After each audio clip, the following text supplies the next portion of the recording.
Olá, seja bem-vindo ao Força na Peruca. Cris Monteiro, tudo bem? Querida, bom dia, boa tarde ou boa noite. Olha, a hora que você estiver vendo, você sabe que aqui é muita força na peruca. Você já conhece a gente, eu sou Madeleine Lasco. Eu sou jornalista há muito tempo, agora estou no UOL, na Antagonista, na Gazeta do Povo e aqui no Força na Peruca com a minha amiga Cris Monteiro. Cris tem uma carreira na área financeira, bancária, internacional, em Nova York.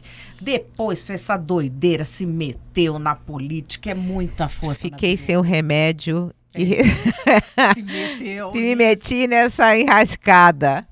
Bom, e hoje a gente está trazendo aqui um cara que já é amigo nosso. Também fez essa doideira de se meter na política, tá bombado na internet, que vocês não têm noção.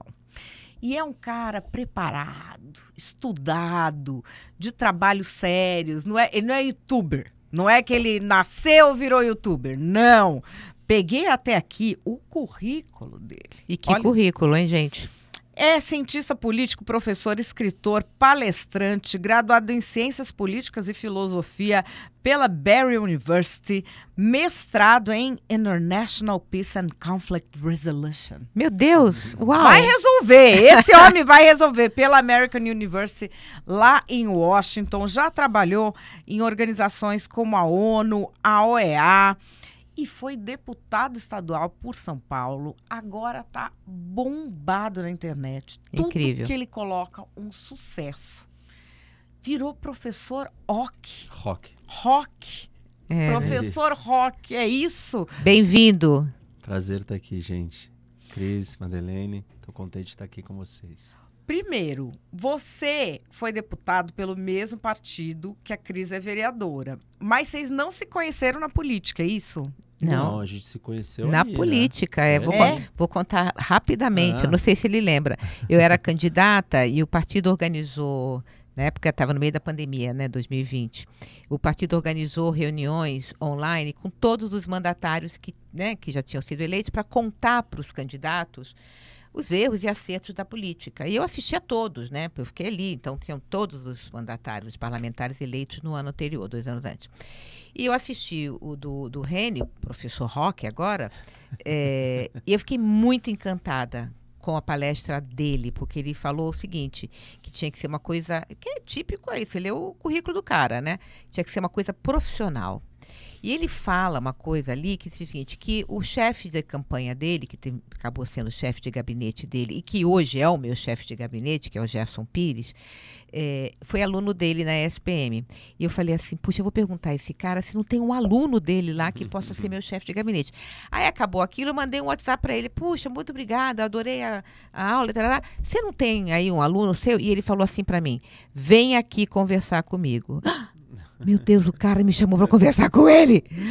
Aí fui lá e ali começou a nossa amizade. Ele me ajudou muito em 2020. Eu devo muito ao antigo Reni e ao atual professor Roque na minha campanha. E no meu sucesso, na realidade. Obrigada, Roque. Foi um prazer, Cris. Uma honra e foi muito legal.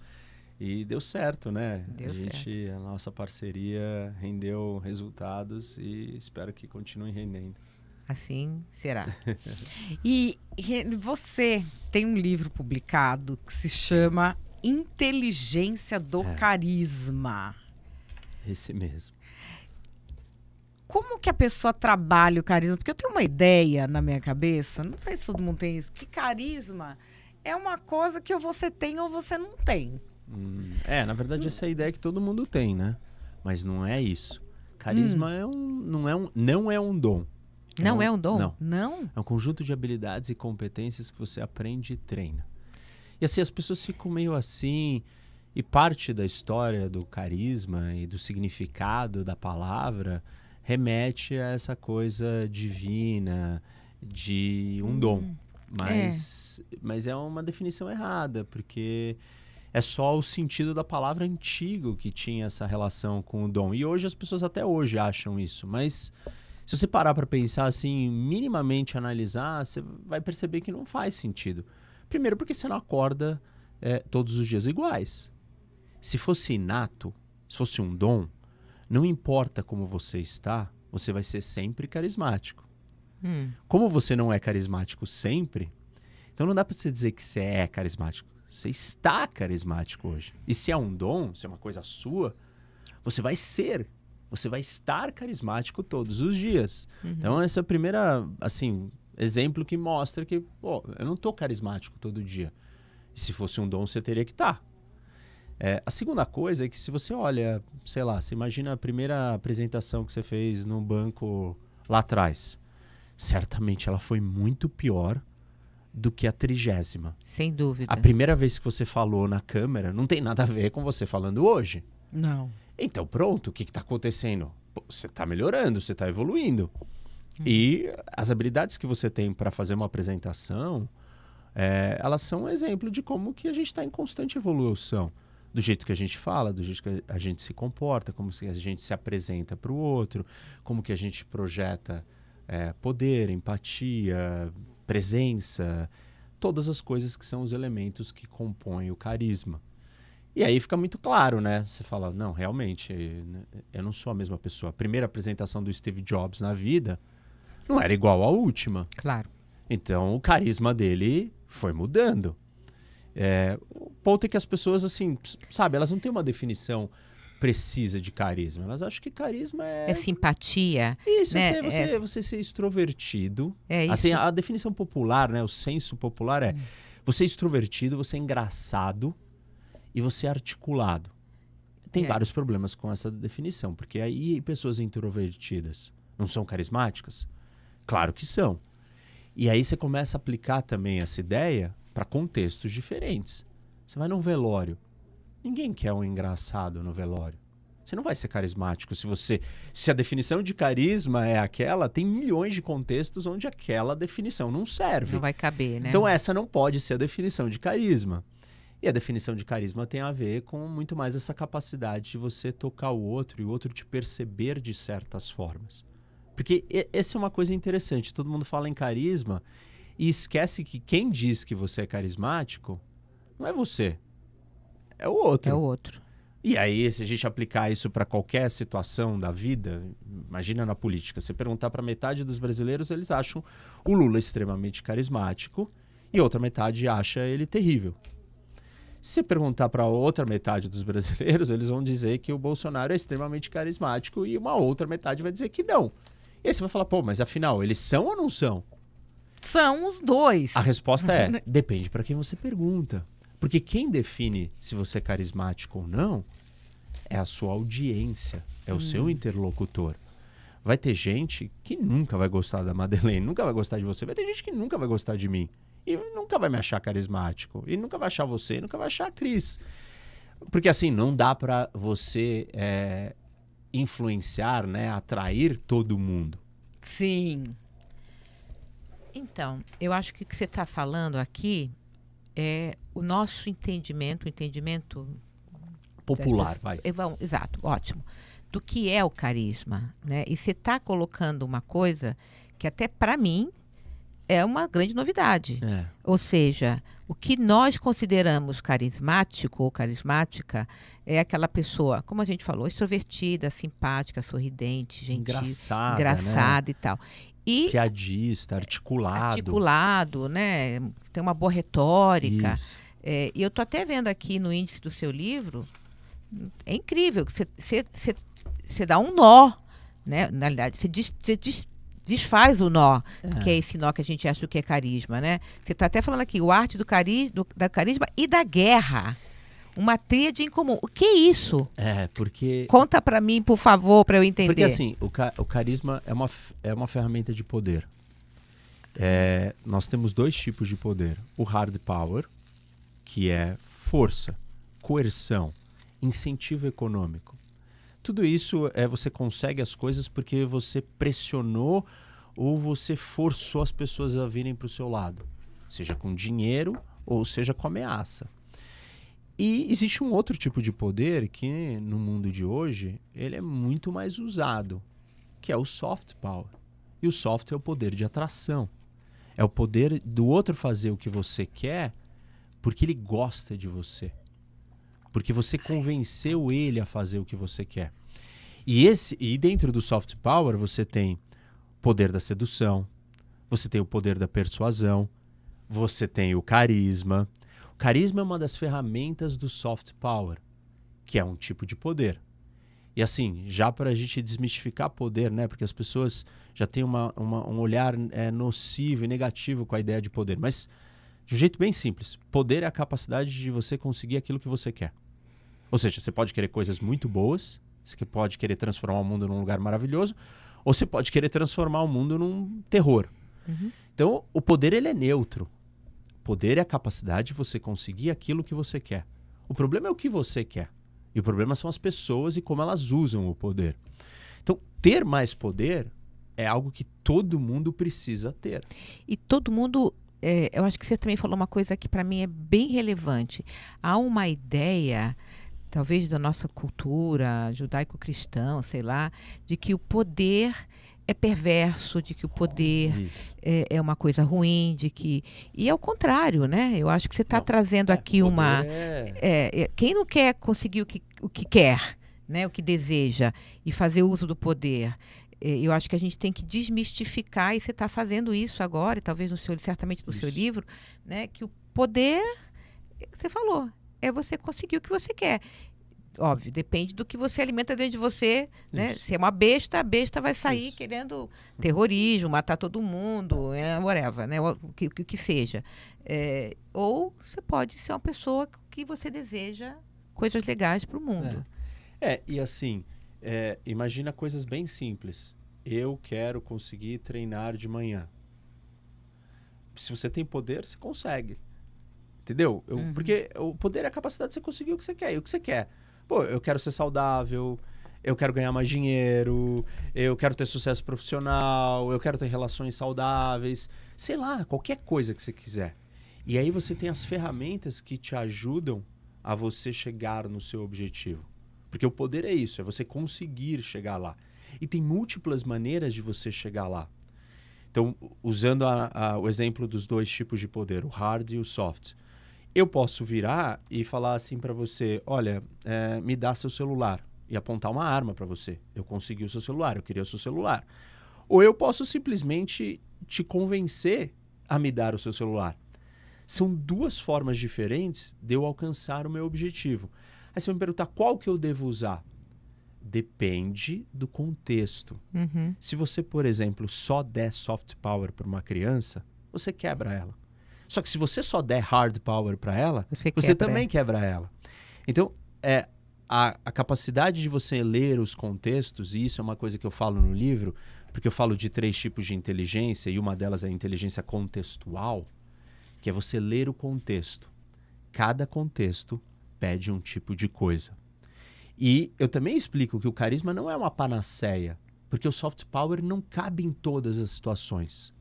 Por exemplo, não tem soft power contra o Hamas. Só tem hard. É claro. Entendeu? Então, assim, a gente precisa entender que... mas você não pode só ser hard o tempo inteiro com todo mundo. Principalmente no século XXI, numa sociedade democrática.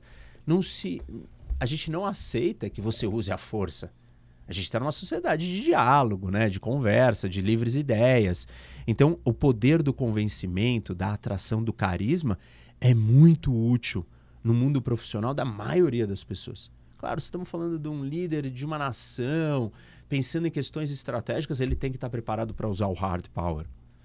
Mas a capacidade aqui é a gente desenvolver a inteligência contextual para ler bem o contexto e aí você saber qual é o tipo de poder que você tem que usar, qual é a linguagem em cada lugar. Essa conversa aqui num podcast, né, num ambiente, no estúdio, é diferente se a gente estivesse na praia. Totalmente. É diferente se a gente estivesse numa sinagoga. Entendeu? Cada lugar vai nos afetar de uma forma diferente. A Madeleine vai ser outra pessoa, a Cris vai ser outra e eu vou ser outra em cada um desses lugares. E aí, isso tem a ver com uma das capacidades do carisma. Porque eu digo que o carisma ele é um conjunto de inteligências. Então, são 3 inteligências que você desenvolve e você vai ter a inteligência do carisma. Quais são as inteligências? A primeira no nível pessoal. Porque, assim, antes de tudo, deixa eu dar um passo para trás. Quando a gente pensa em qualquer coisa humana, tem sempre uma tríade. Sempre. Qualquer situação humana, você tem que considerar esses 3 elementos. Quais são? Eu, o outro e o contexto. Sempre. Então, assim, eu estou interagindo com alguém, estou fechando um negócio, estou trabalhando, estou conversando, estou servindo. É você, quem é você, como você se sente, como você está se comportando com aquela pessoa, quem é a outra pessoa, como ela está se sentindo com você, o que passa dentro dela, quais são as emoções dela, o que ela gosta, quem é ela, como ela se veste. E aí é tudo sobre o outro. E a terceira é o contexto, que mexe comigo e com vocês. Então, quando você domina essas 3 inteligências, referente a esses 3 níveis, né, que é o nível pessoal, o social e o contextual, aí você pode se dizer que você é uma potência do carisma. Tem pessoas muito carismáticas que não têm as 3 inteligências. Ela só tem uma, mas muito desenvolvida, que é suficiente para ela se tornar muito carismática. Legal. São raras pessoas que têm as 3. E são grandes ícones do carisma. Por exemplo, um Silvio Santos. Ele tem as 3. Assim, você olha para ele, como ele se comporta, né?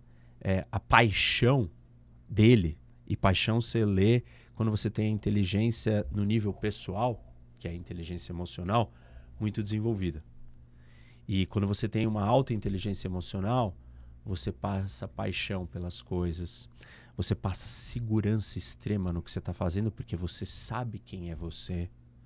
Então, pessoas que têm alta inteligência emocional vão projetar segurança, paixão, série de coisas. E aí, assim, então ele projeta isso. O que mais que ele projeta? Ele sabe ler os outros.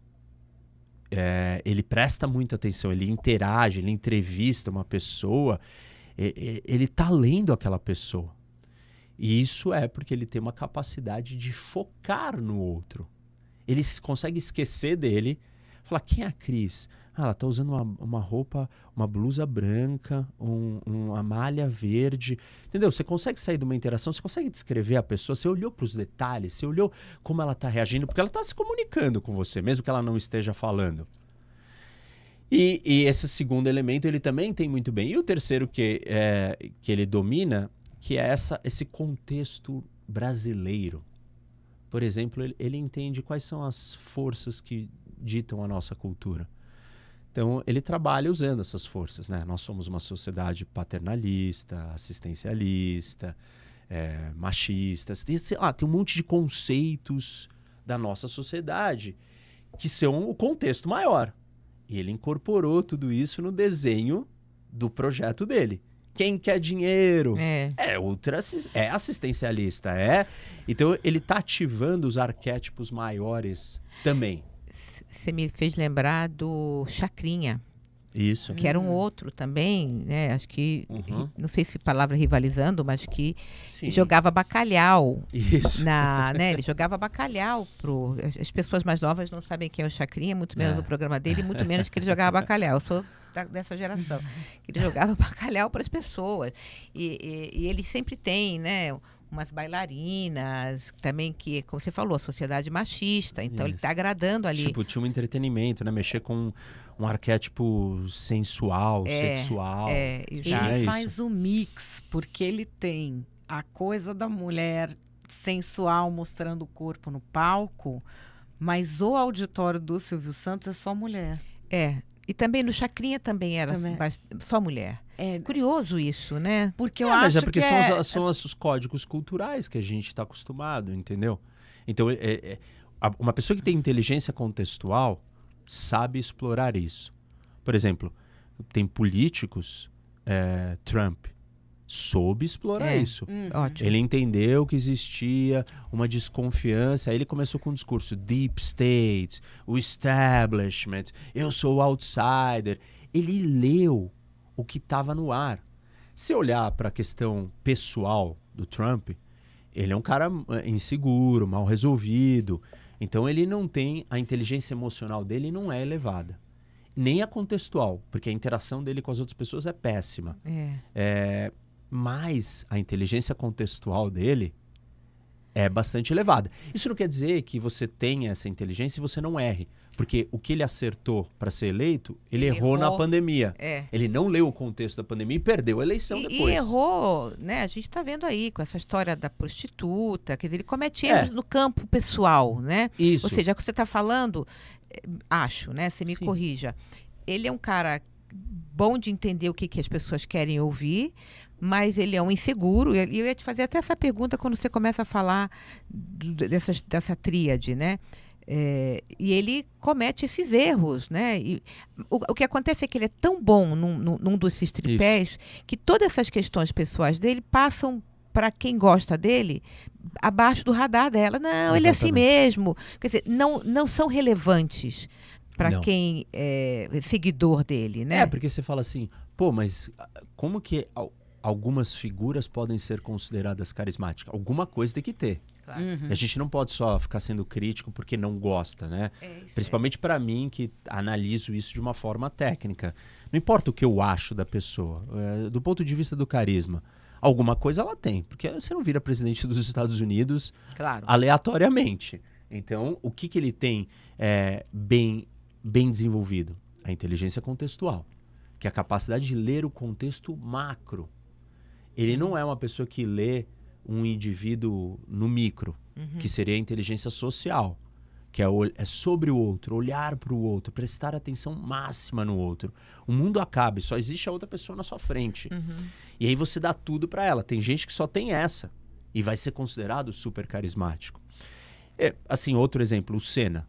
Ele só tinha uma muito fora da curva, que era emocional. Por que as pessoas gostavam? Ou por que o Senna produzia a reação que ele produzia nas pessoas e o Piquet não produzia? O Piquet também foi tricampeão, igual o Senna. Só que existia uma paixão pelo Senna.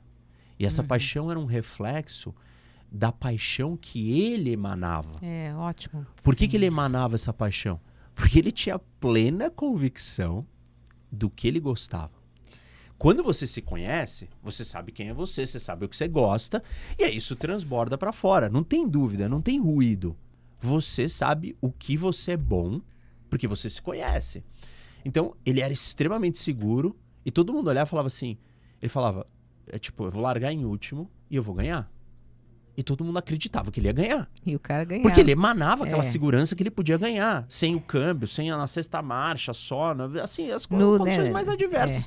E aquilo era fascinante, porque você ficava apaixonado. Do mesmo jeito que você está do lado de uma pessoa ansiosa, você começa a ficar ansioso, incomodado, ela está irritada, você fica irritado. Se você está do lado de uma pessoa segura e apaixonada, porque ela ama o que ela faz, você também se sente assim. Você capta isso, né? Isso. Então, para cada uma das inteligências, tem uma percepção no outro. E você falou do Senna, quando você começou a falar dele, óbvio, me lembra daquele, né? As corridas que ele ganhava. Eu sempre tinha aquela música, né? Era emocionante e tal. Agora, o Senna nas entrevistas, ele não era um cara... Não, ele era tímido. Pois é, ele não era um cara simpático, ele era um cara...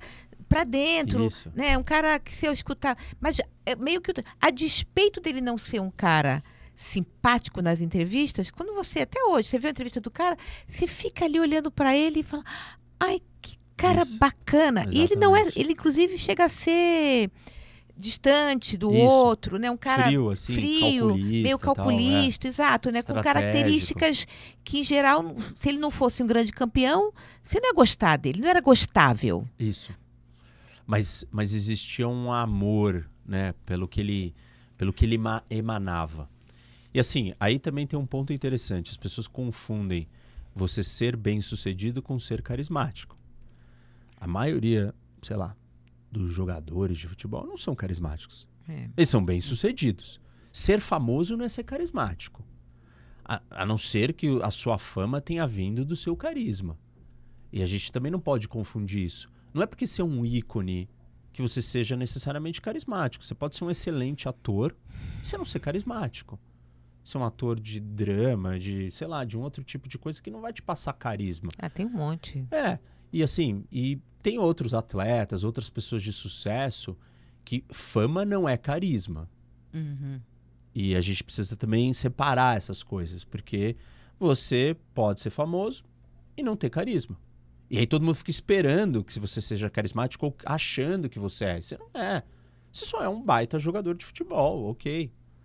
E legal, você é uma pessoa comum, você não, o seu brilho, né, não vem dali.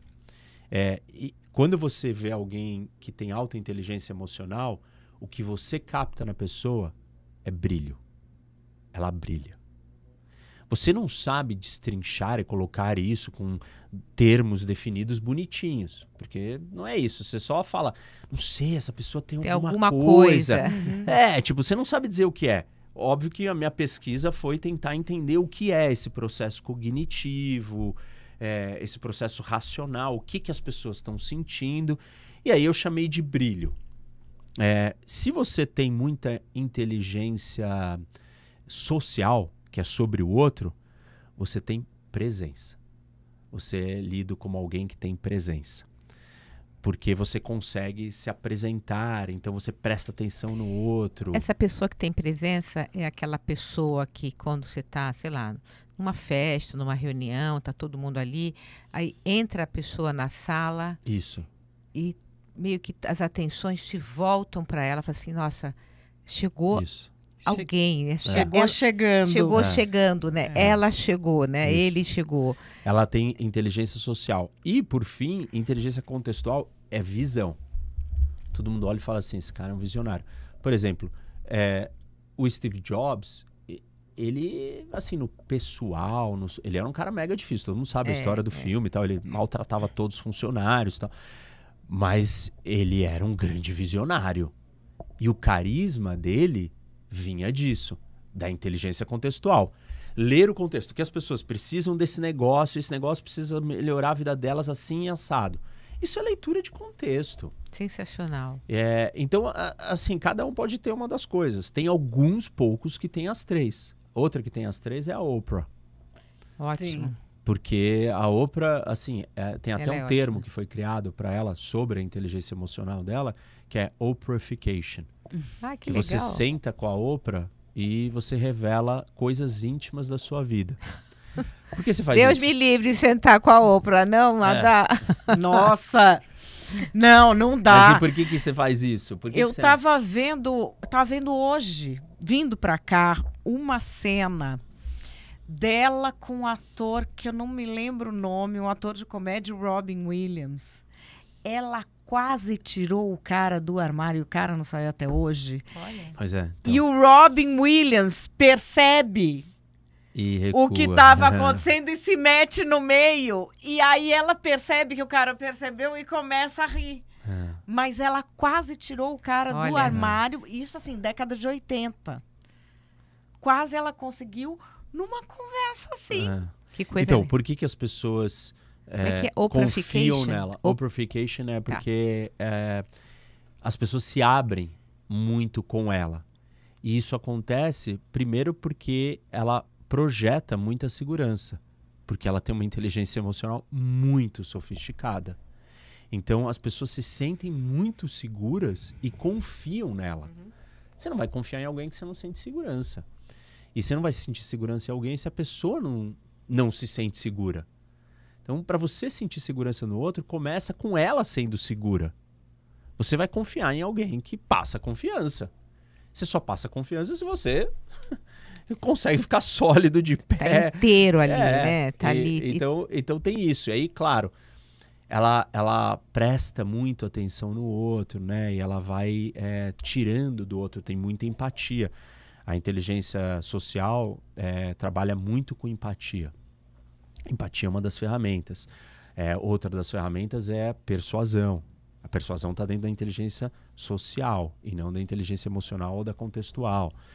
Então, enfim, cada uma dessas inteligências você tem uma série de habilidades que você desenvolve. Por exemplo, foco. Para você desenvolver inteligência emocional, você precisa aprender a focar em você mesmo, no seu interior, olhar para dentro de você. Para você desenvolver inteligência social, você precisa aprender a focar no outro. Desligar você, desligar o contexto, e é só o outro. O que o outro está me comunicando? Com certeza você já se depararam com uma situação como essa. Você vira para uma pessoa e fala assim, eu tô atrasado, eu preciso ir embora. E a pessoa não para de falar com Nossa. você. E você já tá assim, né? Você já tá Andando. virada de lado, assim, eu preciso ir embora. Você tá verbalizando. E a pessoa não consegue captar isso. Ou seja, a inteligência social dela é zero. Porque ela não vê, ela tá falando sozinha, ela fala sozinha, ela não vê o outro. Ela não consegue entender o interlocutor dela. Isso é baixíssima inteligência social. E aí tem a contextual, que seria o foco, né? Voltando para a ideia do foco, que é uma das habilidades que você tem que desenvolver, é o foco no contexto. As pessoas têm muita dificuldade de entender contextos. Eu sou uma. Você estava falando e eu faço, às vezes eu cometo umas gafes, olha que eu me confessando para ele, ó, porque eu não li o contexto. Então, me fala mais sobre isso. Então, aí. o contexto é o que a gente chama de capacidade estratégica. Por quê? Você tem os meios, né? E o seu fim. O seu fim quero conseguir o que eu quero. Os seus meios são as ferramentas que você tem. A maneira como você vai usar essas ferramentas depende do contexto. Então, você precisa entender o que está acontecendo. Porque o que está ao seu redor, o que está fora. Você tem que desligar você e desligar o outro. Fala assim, onde eu estou? Como está todo mundo se comportando aqui? Esse é um indicador. Talvez olhar para as outras pessoas ao seu redor. Porque existe um código silencioso de comportamento coletivo. Às vezes burro, né? Sei lá, em situações, às vezes de emergência, pânico, todo mundo entra em pânico junto. Uhum. Mas existem alguns códigos que basta você replicar que você vai estar seguro. Porque todo mundo sabe o que o contexto manda. Aqui eu não faço isso, aqui eu faço aquilo. Tá todo mundo fazendo isso, quer dizer que é seguro.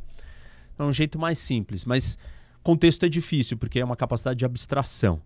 Você precisa abstrair. E observar bastante, né? Isso, e observar de fora, observar o macro, entender tendências maiores, coisas estruturais, diríamos assim. Uhum. Que não são as coisas do que está acontecendo aqui nessa interação. Tipo, o que acontece sempre, como é sempre. Uhum. Contextual fala muito de arquétipos. E aí os arquétipos do Jung, das grandes coisas que movem as pessoas.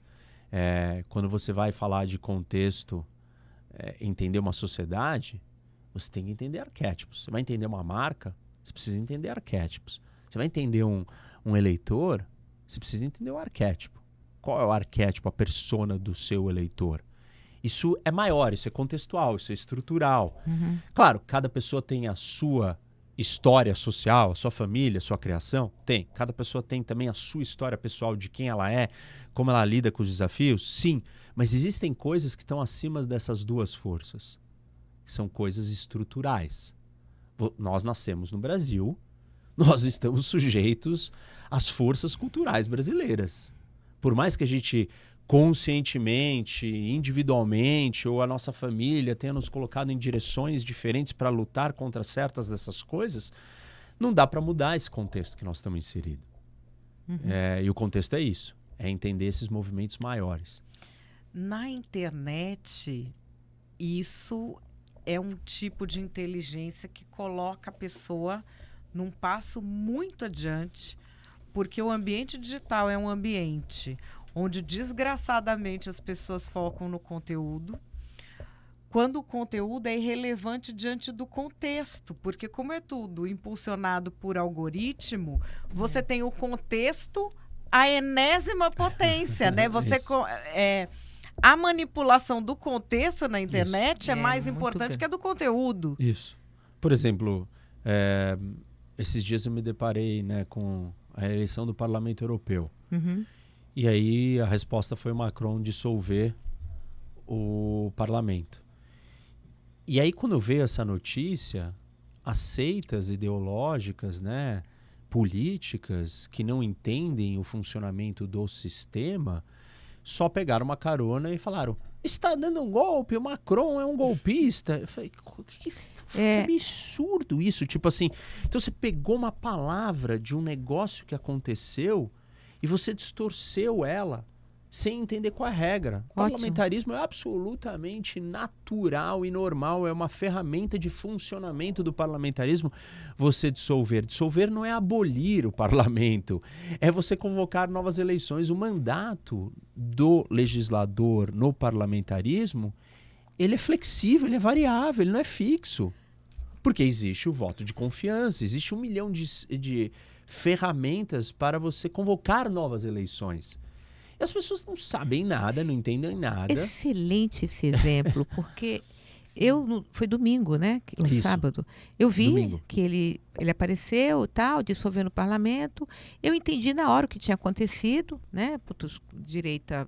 Sim. Então ele falou, isso aqui não está funcionando, vamos ter novas Isso, eu eleições. preciso de legitimidade da população para não ficar nesse impasse de divisão de poderes. Assim, eu preciso do mandato para exercer. Ou não, ele está correndo um baita risco. Mas o Chirac fez e deu certo para ele. Isso. Outros anteriormente fizeram e não deu. É o Mas risco. o Chirac, que é o que está na situação que eu entendo mais parecida com a dele ideologicamente... Sim, mas é um risco. Mas o ponto foi que as pessoas, né, voltando para o que você trouxe na internet, elas só compraram a narrativa pronta da direita, isso daqui então é um golpe, e trataram como isso. Nem se prestaram atenção que a Le Pen parabenizou o Macron por convocar as eleições. Isso, exato. Tipo, ela tá feliz e os caras estão achando, não, isso daqui foi um golpe contra a LePen. Assim, exato. Eu me lembro que no domingo eu fui num almoço e aí tá, enfim, essa conversinha, né, de almoço, no começo.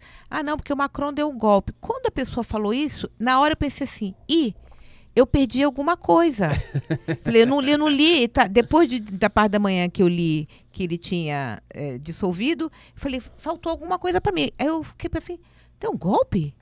Não, dissolveu o parlamento. Eu falei, não é um golpe. Mas isso estava numa mesa. Eu também não entendi. Eu abri uma caixinha de pergunta e começou a vir pergunta.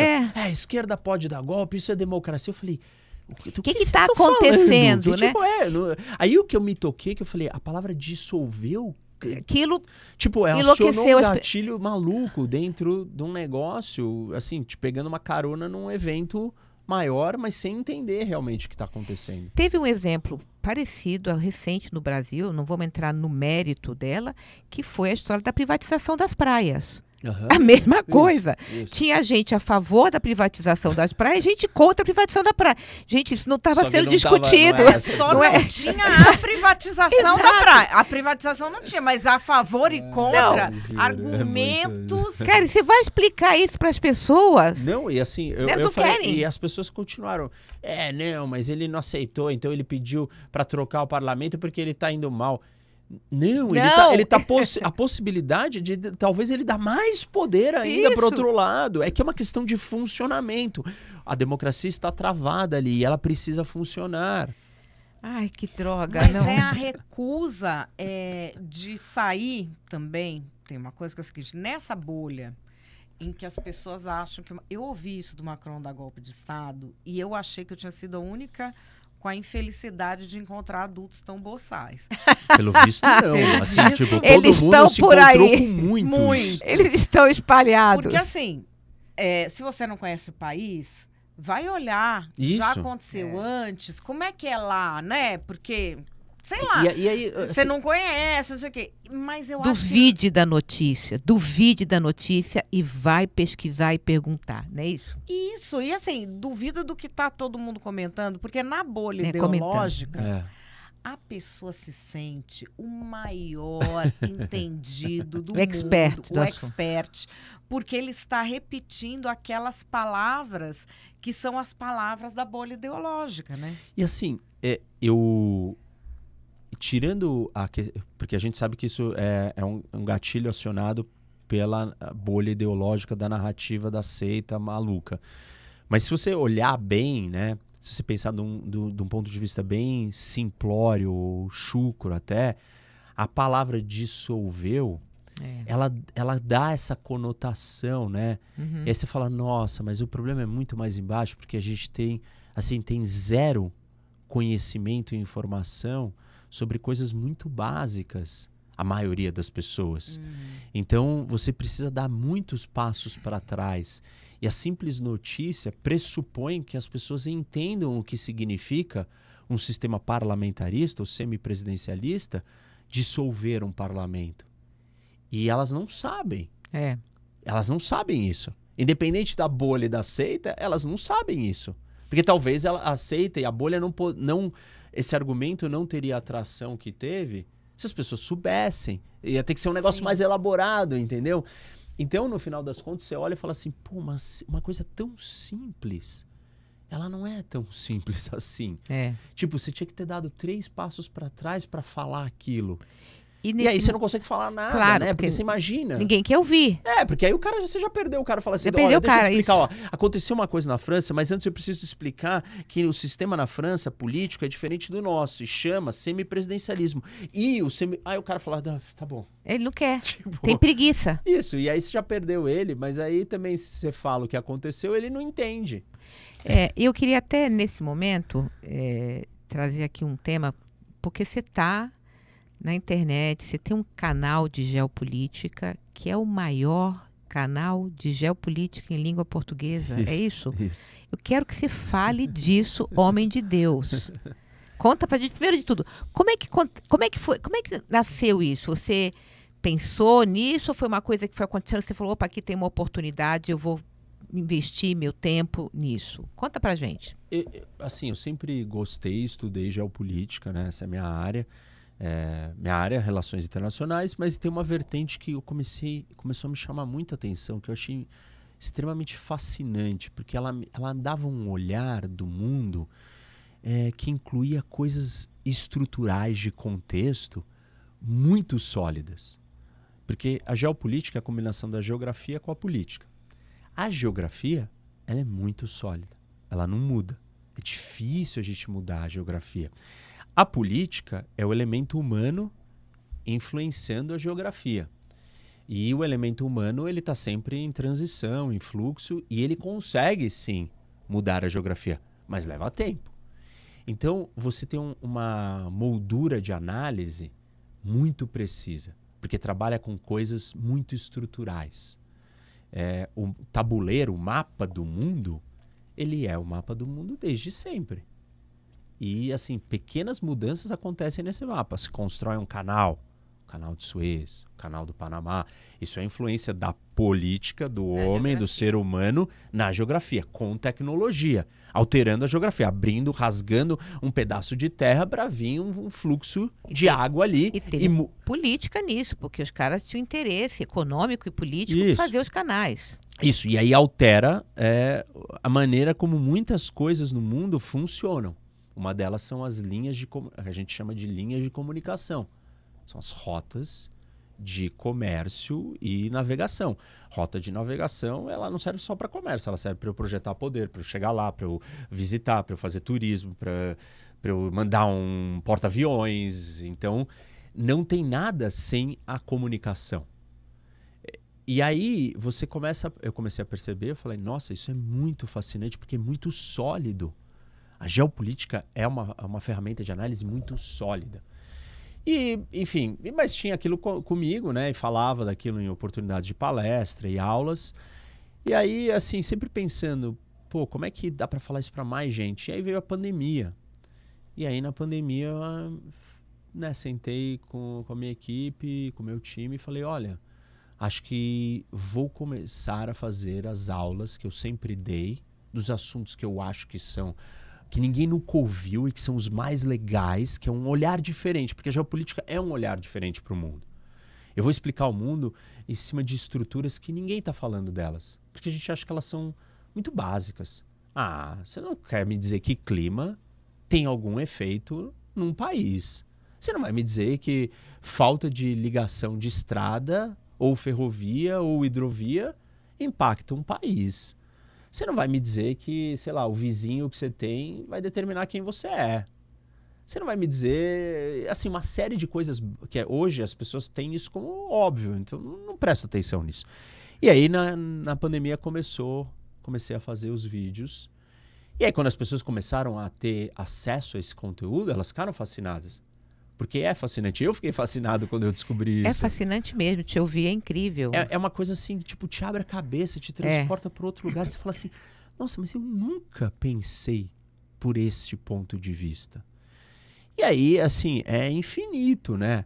E é infinito porque o mundo, ele tá muito conectado, cada vez mais. E não é globalização só, é comunicação, é trocas, é tudo. A própria rede social, a humanidade, ela tá interligada de um jeito que você não consegue mais quebrar. E aí, assim, então o espaço de análise é o planeta inteiro. E aí tem muita coisa acontecendo, muita coisa interessante que reverbera em todos os cantos. E aí o canal começou a crescer demais e, assim, eu me preocupo muito em entregar alguma coisa que tenha valor, né? Que a pessoa termina de assistir aquele vídeo e ela sai dali falando, nossa, eu ouvi uma coisa que eu nunca tinha ouvido. Eu aprendi alguma coisa diferente. Eu tô vendo um mundo diferente. E as pessoas, assim, o feedback que eu recebo, e acho que os números também mostram isso, elas reconhecem e falam, nossa, que demais, que legal. E tem qualidade e tal, e cresceu muito, e hoje é o maior canal de geopolítica de língua portuguesa. E eu sou testemunha disso. Quando eu assisto os seus vídeos, é exatamente essa definição que você deu. É tudo bem, a gente é amigo, você pode falar, não vale. Mas não importa, eu vou falar assim mesmo. Eu assisto e eu falo assim, nossa, ele falou uma coisa que eu não tinha pensado, com começo, meio e fim, tem uma estrutura lógica. E sabe quando você tem uma conversa com alguém, você sai mais inteligente, né?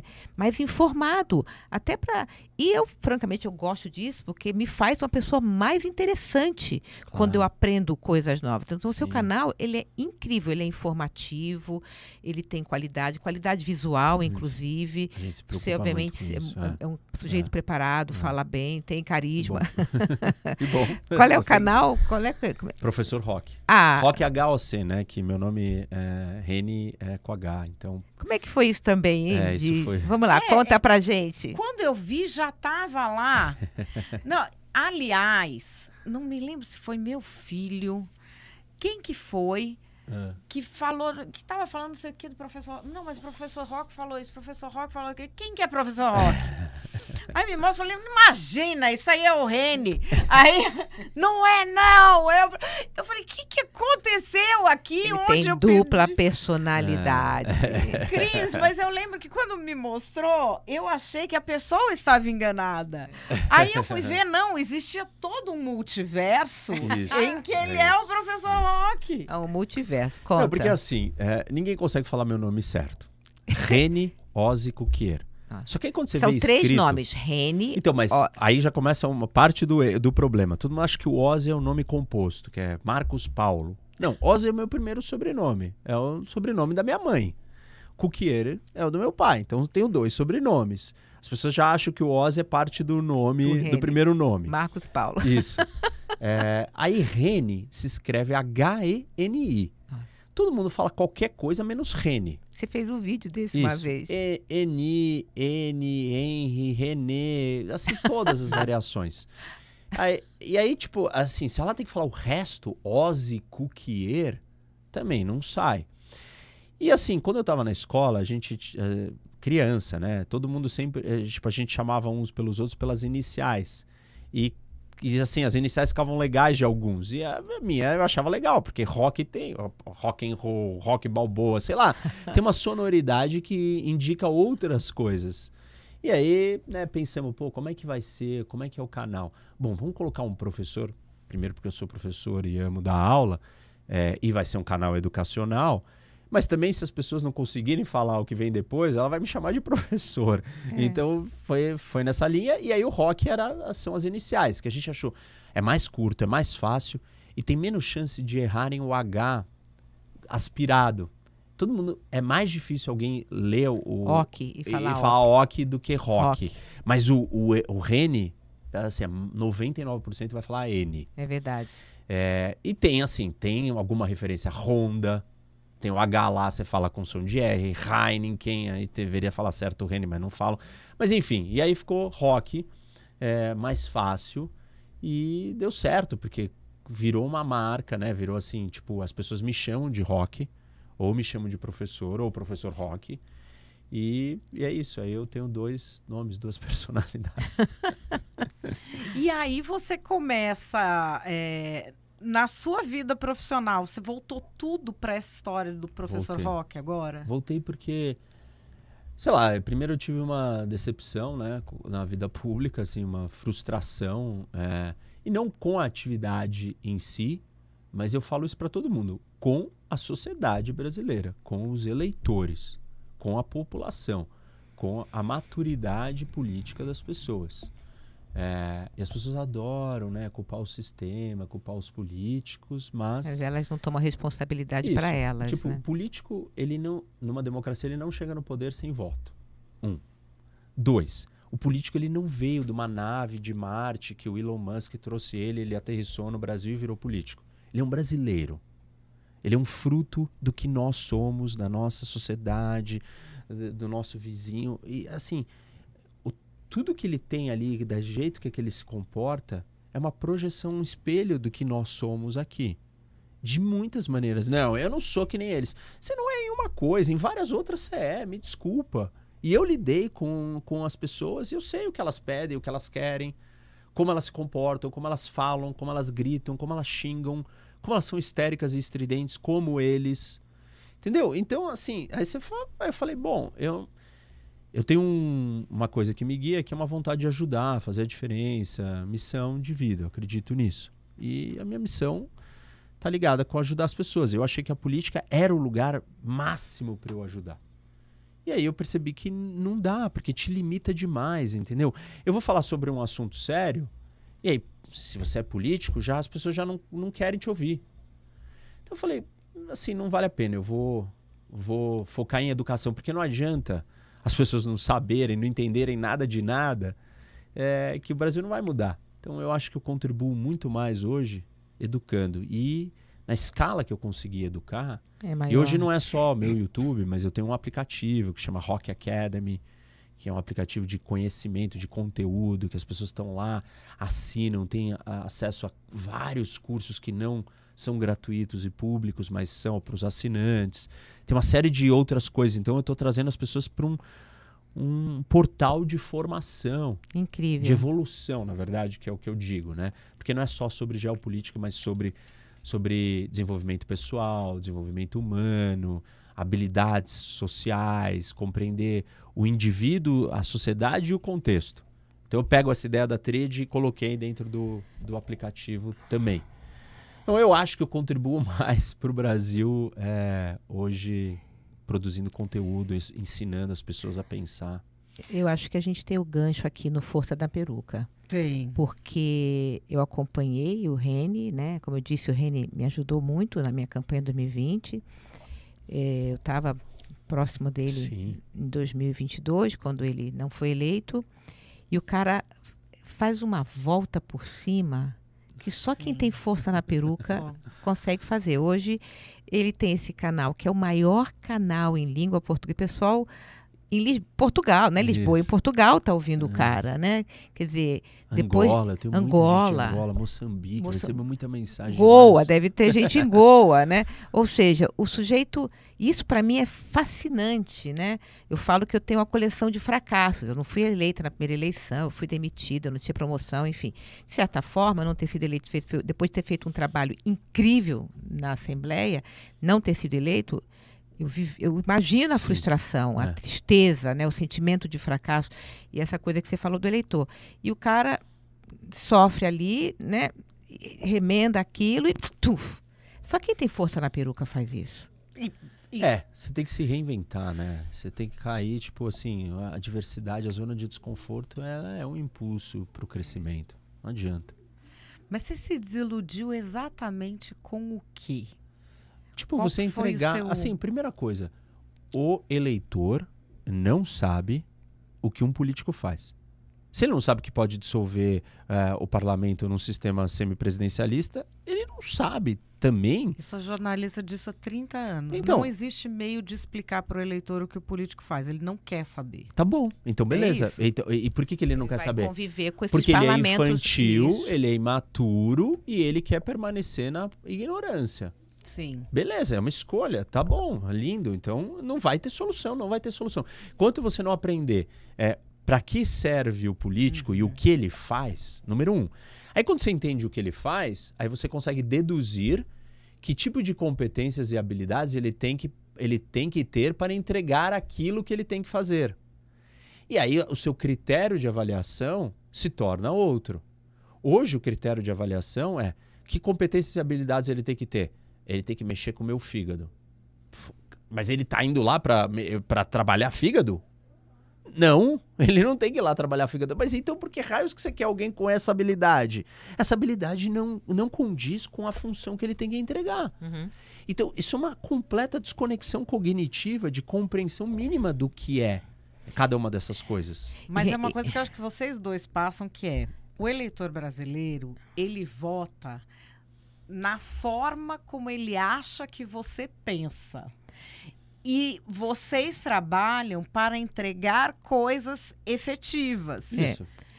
E eu digo que o brasileiro vota no pensamento que ele acha que o outro defende, mas ele vira refém da entrega efetiva daquela pessoa. Né? Eu costumo dizer, agora que eu sou política, estou na Câmara Municipal, eu me lembro muito na época do impeachment da Dilma, quando todos nós assistimos aquele espetáculo onde cada deputado ia lá e dizia que, pela minha mãe, pela minha avó, pelo meu cachorro, pelo meu vizinho, pelos meus filhos, e votava a favor do impeachment. Aquilo chocou os brasileiros falavam assim, nossa, esse é o nosso Congresso, ou seja, ali eles estavam desnudando, né, e os brasileiros estavam assustados, espantados pela qualidade do Congresso.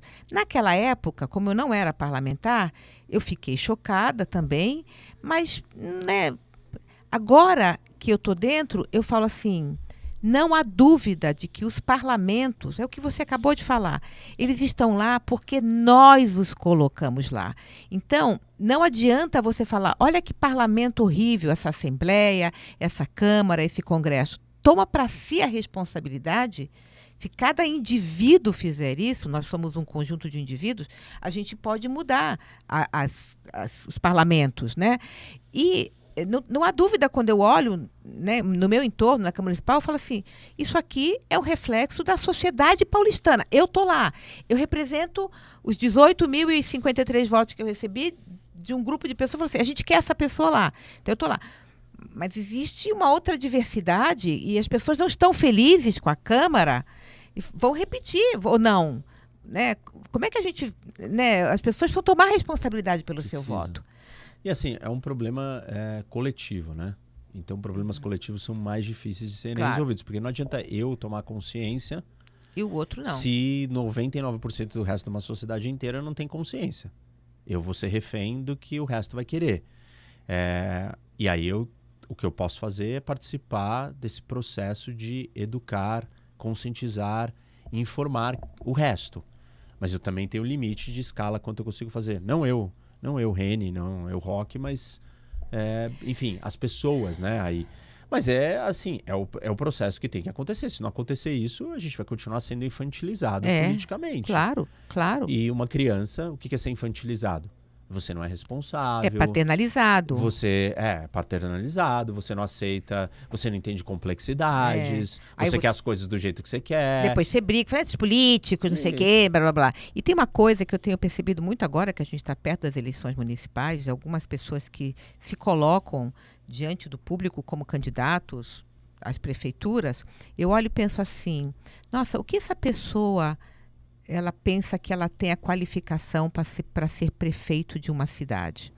Né? Como é que ela um dia acordou, despertou, se espreguiçou e falou assim, eu vou ser prefeito. Não importa a qualificação dela. E nós, vemos as pesquisas aí, tem pessoas que, não sei, eu discuto as qualificações e estão pontuando, né? E somos nós...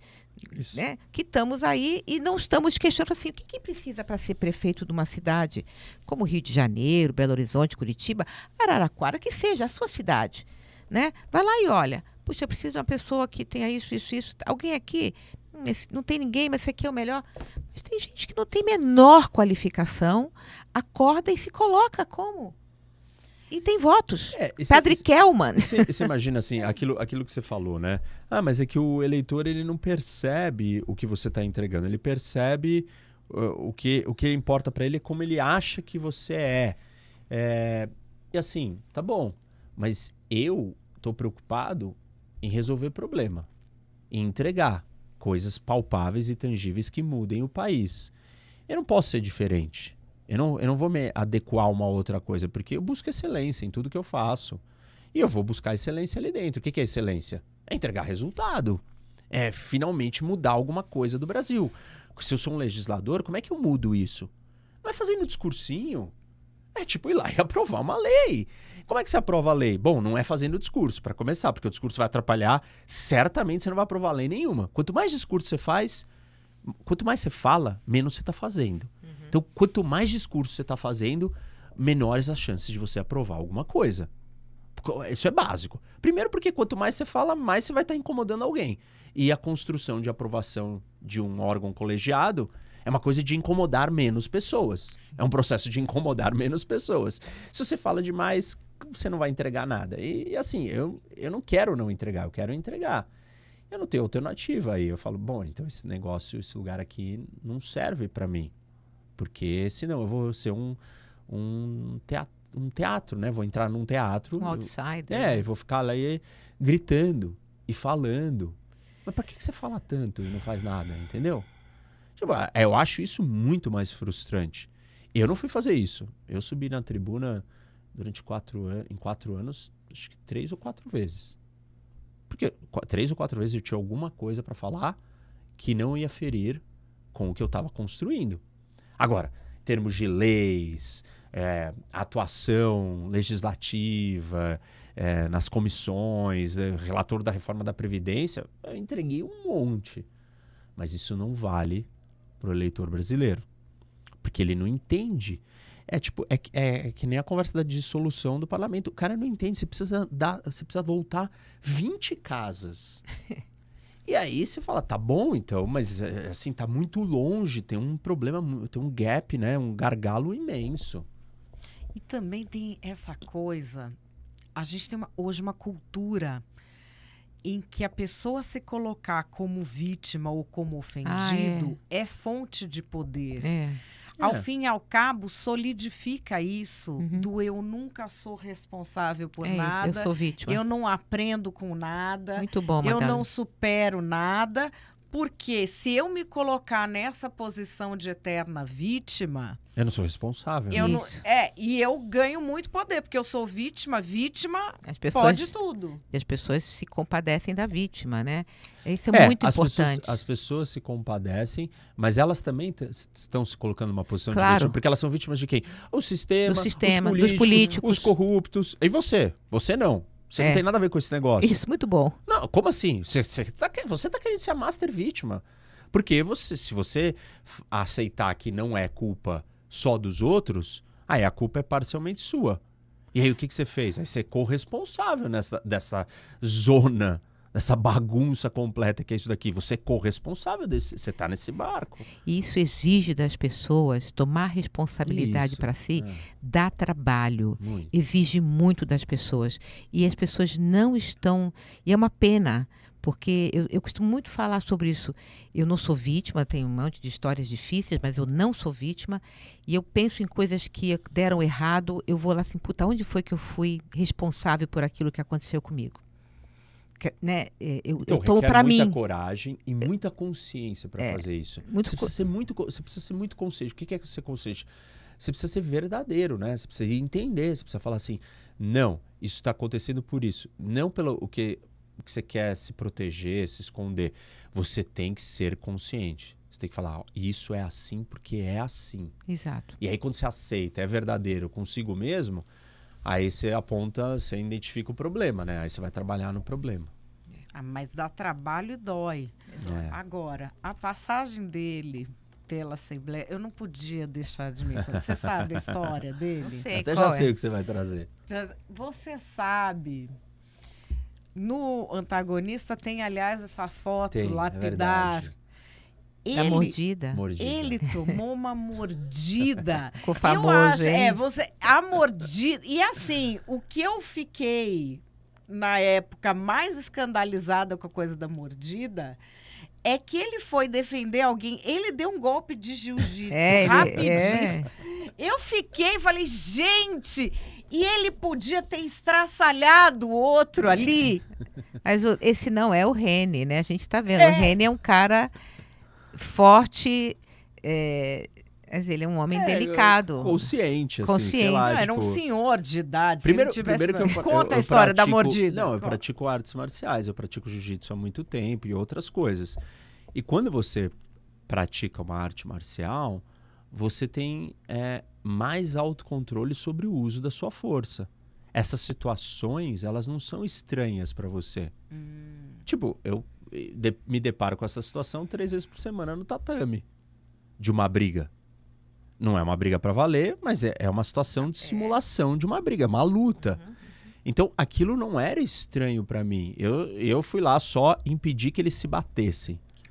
Eu fui lá separar todo mundo e o vídeo é muito engraçado, né? É muito louco, porque eles saem correndo 4 deputados do PT para bater no Arthur, que tá fazendo um discurso. E eu sou o 5º, assim, correndo atrás deles. Isso porque eu já via que eles iam bater, né? Que eles iam partir pra briga, porque saem correndo.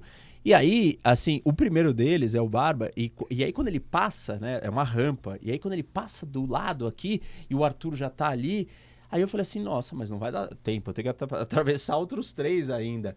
Aí eu estendi a minha mão e eu me debrucei e segurei ele pela ponta do paletó e puxei, joguei ele pra trás, aí ele caiu no chão, caiu pra trás.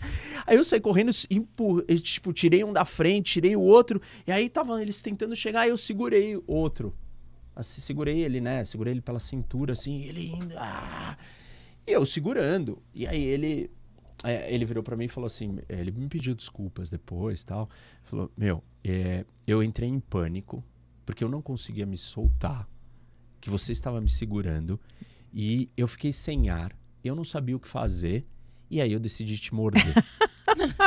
Então eu tô segurando ele, aí ele vira, e ele pega, e de repente ele abaixa e começa a me morder. E aí eu olho assim, eu falo assim, você tá me mordendo. E o filme é muito engraçado, porque tem uma câmera que pega, e eu olho assim, e aí eu arranco ele assim, aí eu seguro o pescoço dele, e aí dá pra ver isso. Aí minha boca fala assim, não me morde.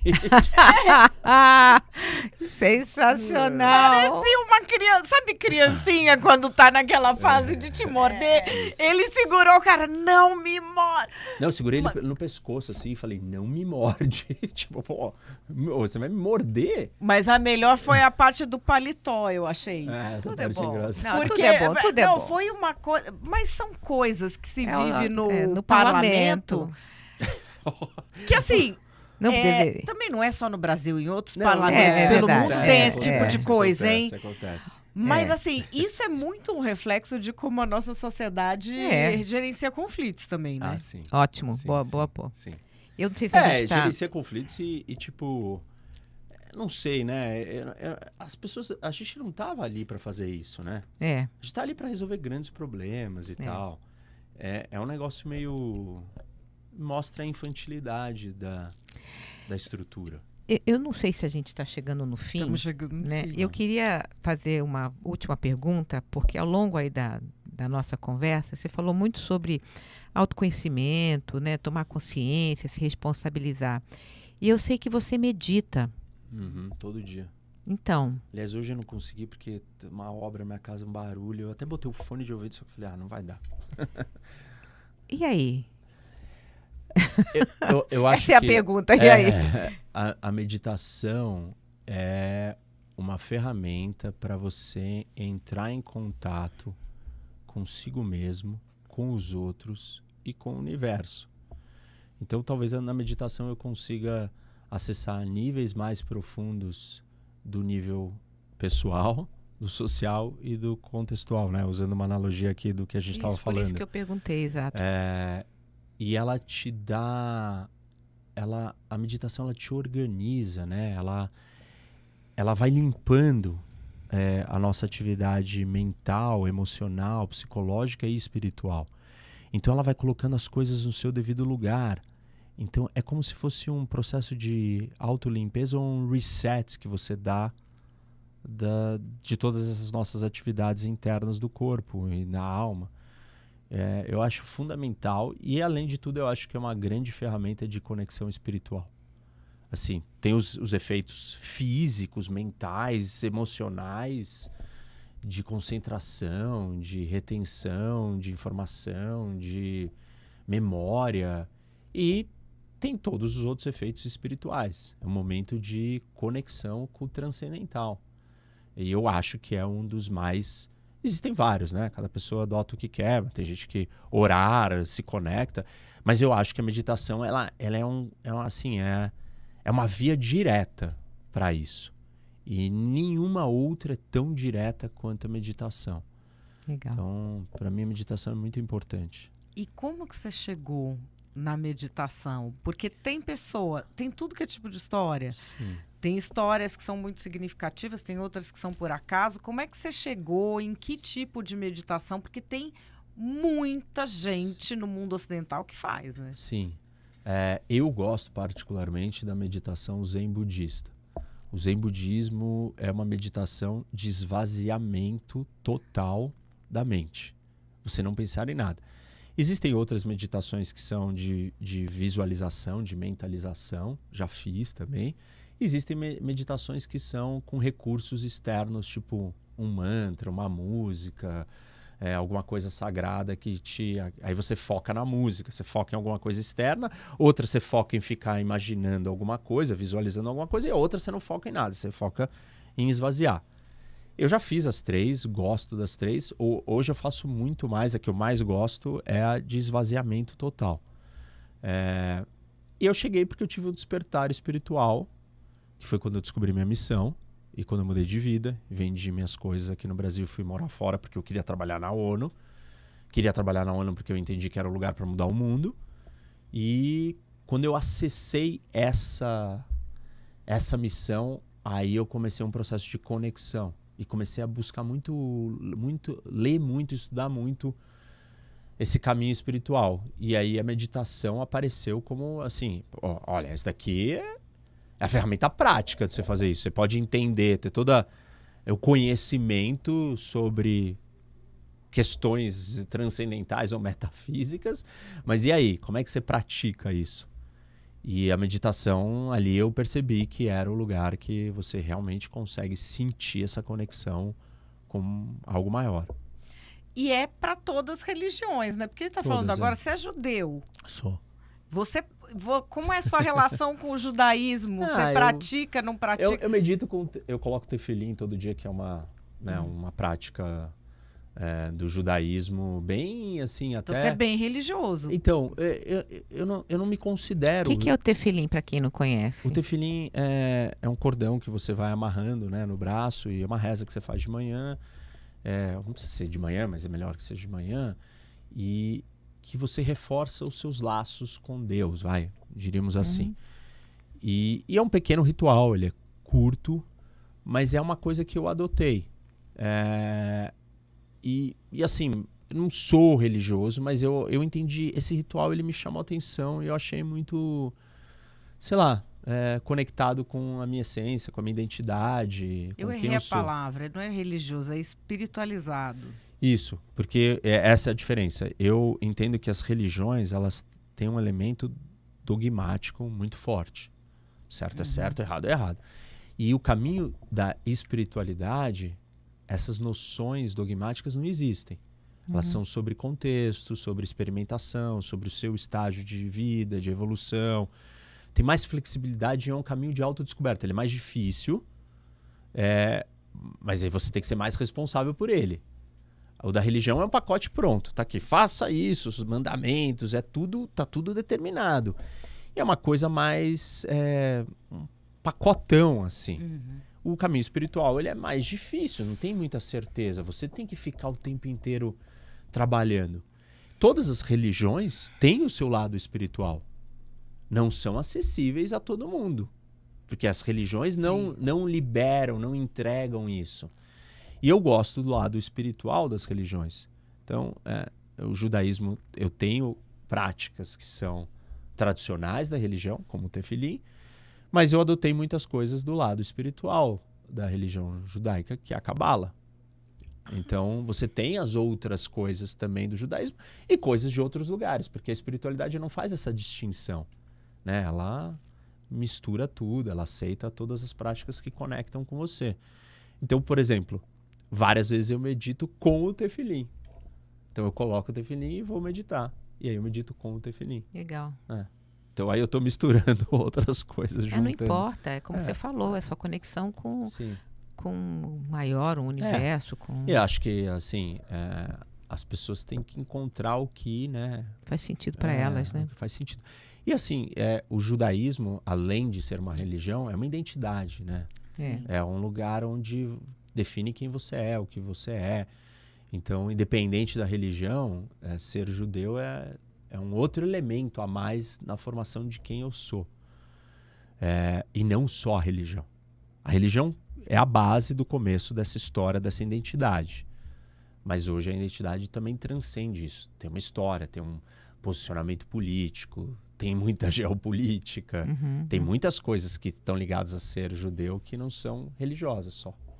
E como que está sendo ser judeu tá agora? bem difícil, Você né? esperava esse antissemitismo que a gente quase consegue tocar na nossa sociedade? Não esperava. E o antissemitismo ele é um sistema de alerta, né?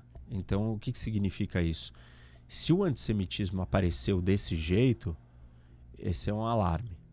Que outras coisas vão muito mal e é uma questão de tempo para a gente ver retrocessos ou colapsos civilizatórios, assim, que a gente tem como grandes conquistas que não podem retroceder. Se isso está acontecendo com os judeus, isso não é um problema para os judeus. Isso é um problema para toda a civilização livre, decente, democrática, de justiça. Esse é o primeiro ponto. Agora, do ponto de vista de ser judeu, é uma coisa impensada, né? Impensável que a gente está vivendo isso de novo, nessa intensidade. E a intensidade é muito séria e muito preocupante. E eu analisando do ponto de vista do antissemitismo como uma ideologia política, hoje ela é uma união de duas vertentes ideológicas, o marxismo e o islamismo. Mas o problema do antissemitismo e o problema para nós judeus é que o antissemitismo como ideologia política, ela é a única coisa que consegue unir coisas muito distintas e diferentes. Então, hoje está se manifestando na guerra com o Hamas, com o marxismo e o islamismo. Mas nada impede de daqui a pouco, alguns meses, se juntar, como em vários momentos aparece recentes, com a extrema-direita também. Então, o antissemitismo ele acaba sendo um polo unificador de todas essas ideologias que existem radicais, elas se conectam no antissemitismo. Porque uma das alianças políticas ou das conexões políticas mais estranhas que a gente pode imaginar é a esquerda com o islamismo. Pensa que loucura, né? Se você defende minorias, se você defende homossexualidade, se você defende... o direito das mulheres. O direito das mulheres. Se você defende todas essas coisas e você se junta com os islamistas... não faz sentido. Nossa, sim, é muito a contradição. Mas o ódio deles ao mundo ocidental, porque essa guerra não é só contra os judeus, né? Ela é primeiro contra os judeus, mas ela é uma guerra contra o mundo ocidental, ela é uma guerra contra a democracia, ela é uma guerra contra o capitalismo. Então eles querem destruir o Ocidente. O primeiro inimigo são os judeus. Depois, uma hora, essa aliança não para de pé. Como não parou de pé a aliança entre a Alemanha nazista e a União Soviética. Ou entre o Irã e os comunistas. Isso. Os pactos deles vão ser quebrados e aí eles vão entrar numa briga entre eles para ver se eles vencerem a sociedade livre, né? O mundo livre. Espero que não. E do ponto de vista geopolítico, na minha análise, isso só não vai acontecer se nós aqui não estivermos divididos. Porque se a gente estiver dividido, a gente não vai conseguir fazer frente a essas ameaças. Então, polarização, seitas, fanatismos, todas essas coisas dividem o mundo ocidental. E o mundo ocidental dividido não será páreo para o que eu chamo de enfrentar o eixo das ditaduras, que é Irã, China, Rússia, Coreia do Norte, Venezuela. A Cris tem se manifestado bastante em defesa da comunidade judaica. Sim. Recebe de volta aquele hate? Então, eu sou uma mulher não judia que me coloquei muito fortemente defendendo, enfim, toda a comunidade judaica, mas como mulheres, especialmente as mulheres judias que foram abusadas sexualmente no 7 de outubro. E a partir daí, então, eu comecei a sofrer antissemitismo sem ser judia. Eu soube porque eu recebo ameaças de estupro, ameaças de morte por e-mails, que a gente não consegue identificar de onde vêm esses e-mails, e nesses e-mails relacionam o fato de eu estar próxima e defendendo a comunidade judaica. Então, eu já sou um pequeno universo, muito pequeno, porque quem sou eu na fila do pão, né? Vivendo isso que ele está falando aí. Ou seja, eu não sou judia, mas eu me coloquei de forma muito incisiva em defesa. Eu acho que Israel, naquele momento ali, ele tem direito à defesa. A imprensa, eu acho que tem feito um trabalho muito bom para confundir toda a sociedade, mostrando, obviamente, toda morte de civil em qualquer guerra são mortes muito lamentáveis, elas não deveriam acontecer. Eu fico muito, eu confesso, confusa, né? Inclusive com as notícias que eu recebo, com o que está acontecendo em Gaza. E eu acho que isso é um problema muito complexo para que a gente possa estar aqui de forma muito trivial falando dela. E eu acho que é um pouco do que a gente falou antes, né? As pessoas veem um assunto e saem comentando, e saem acusando, e se colocam contra a favor, numa complexidade que a gente não entende. É muito maior do que o que a gente está vendo. Sem dúvida. E assim, aproveito já para usar essa oportunidade para te agradecer publicamente, né? E parabenizar. Agradecer o suporte que você tem dado para a comunidade. A gente precisa de mais pessoas fazendo isso. Você também, eu sei que a Madeleine também está sempre apoiando quando pode. E parabenizar, porque precisa de coragem. E assim, e essas ameaças que você está recebendo, elas são um retrato de como que esse problema não é com os judeus. Ele não vai parar ali. Uma vez que você resolve, né, que esse foi o objetivo sempre histórico do antissemitismo, resolver a questão judaica, você parte para as outras partes da sociedade. Então, defender e lutar contra o antissemitismo não é uma coisa, porque você está tomando um lado, não é isso. É sobre você, defender a civilização livre, o mundo livre.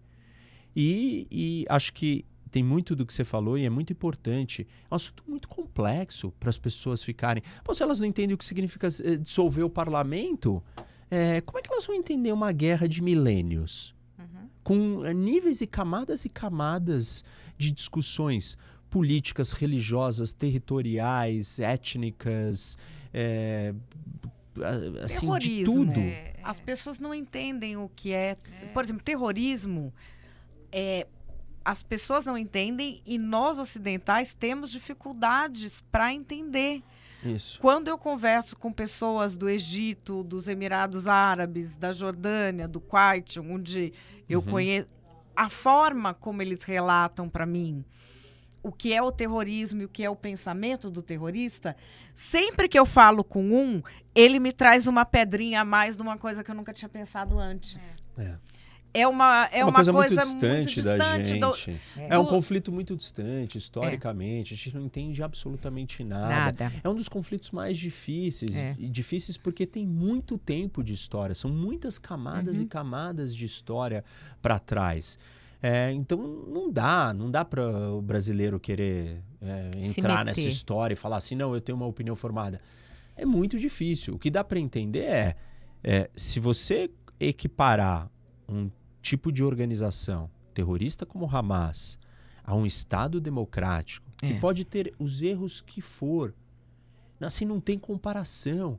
É uma falta de capacidade de você fazer distinções de coisas nem tão sutis assim. Coisas muito básicas. E se você não consegue fazer essa distinção, você não consegue entender nada, da diferença de nada. Para você tanto faz se é ditadura ou democracia. Para você tanto faz se tem Estado de Direito ou não tem.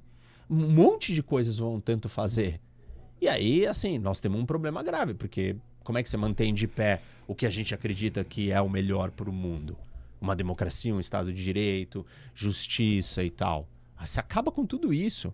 Se você não consegue fazer essa distinção entre o que é o Hamas, uma organização terrorista, que trabalha da forma como trabalha, e o Estado de Israel em guerra, mesmo com todos os erros e todas as consequências provenientes da ação desse grupo terrorista, desculpa, você não consegue distinguir mais quase nada do mundo contemporâneo.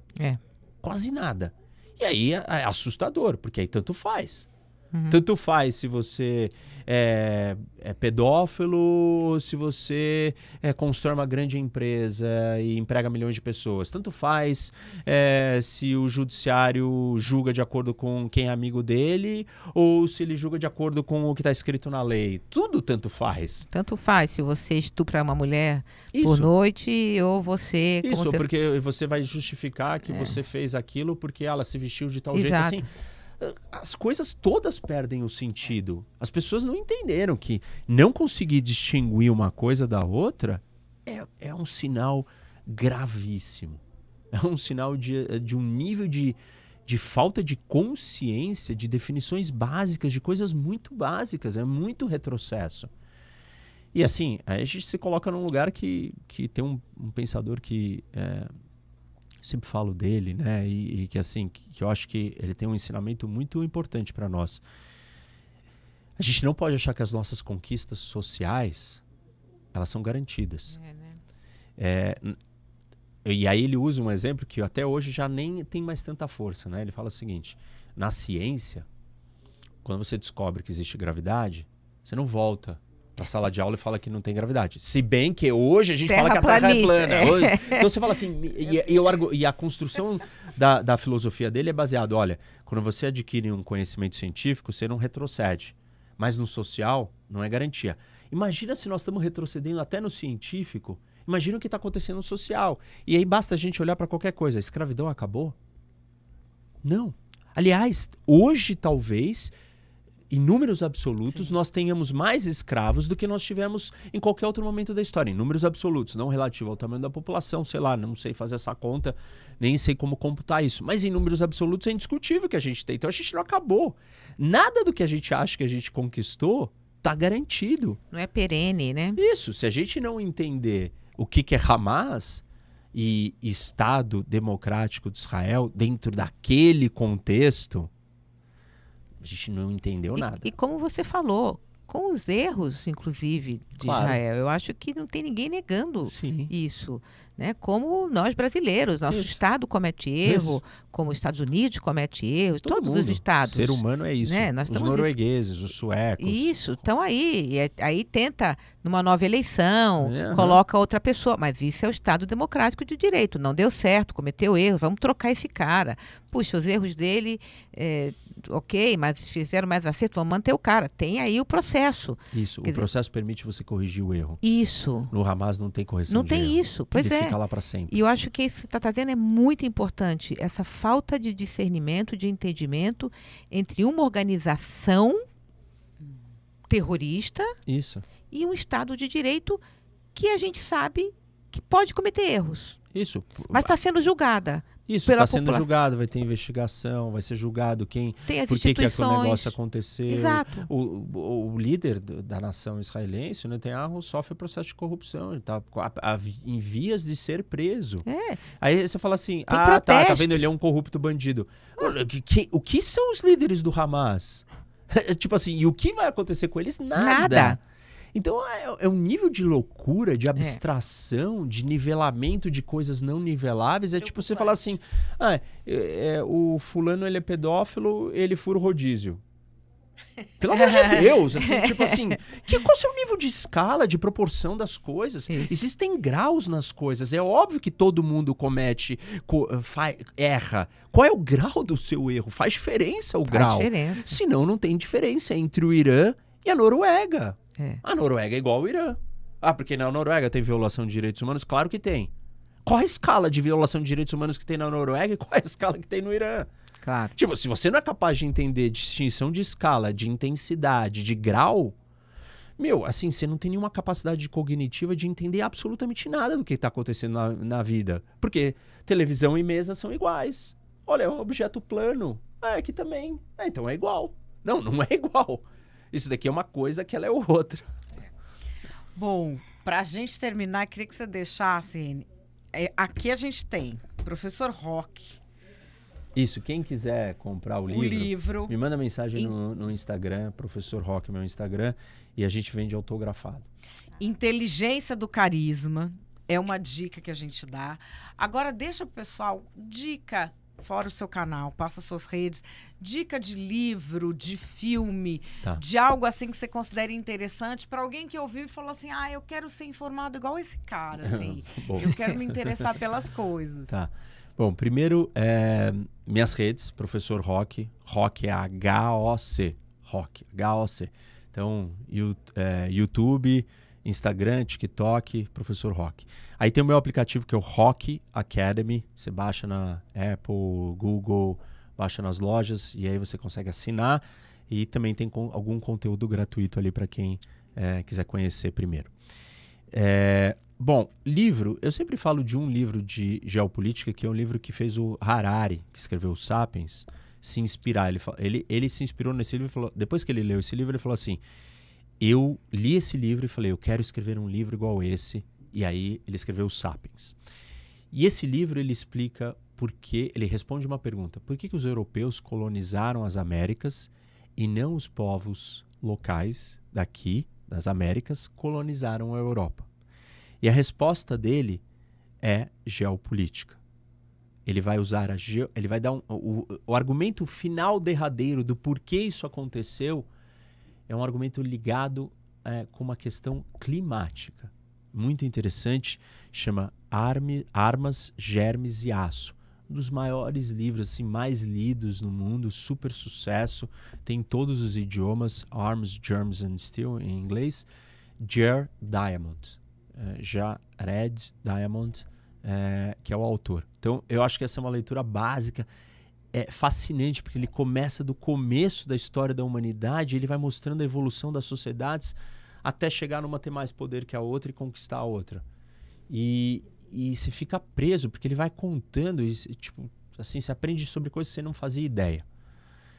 Então, eu acho que essa é a leitura primordial. Aí tem um monte de filmes assim interessantes, não sei lá, tem eu vou falar um que tem a ver com geopolítica, que é a história da caça do Bin Laden, que é A Hora Mais Escura. Ótimo. Zero Dark Thirty em inglês, em português se chama A Hora Mais Escura. É um filme que conta a operação para capturar, para matarem o Bin Laden. E ele é um filme... Tem muitos elementos reais, de espionagem e tal, uma história importante, bem geopolítica, e é muito legal. E quem fez foi a Catherine Bigelow, que assim, já ganhou o Oscar. E assim, é um baita filme, recomendo esse. Ótimo. Bom, vamos encerrando aqui. Olha, gente, muita força na peruca para reverter essa cegueira, que a galera tá vivendo. Ai, gente, força na peruca, vai, vamos lá. Vamos lá, vamos voltar às coisas, valorizar, ler, estudar, conversar, conhecer gente interessante, conhecer o mundo, enfim. Reni, muito obrigada por ter vindo, foi um prazer ter você aqui. Foi um prazer estar aqui com vocês. Mais uma vez, amei. Também. Que legal, que bom. Foi muito legal. Obrigada. Gente, aqui conseguimos.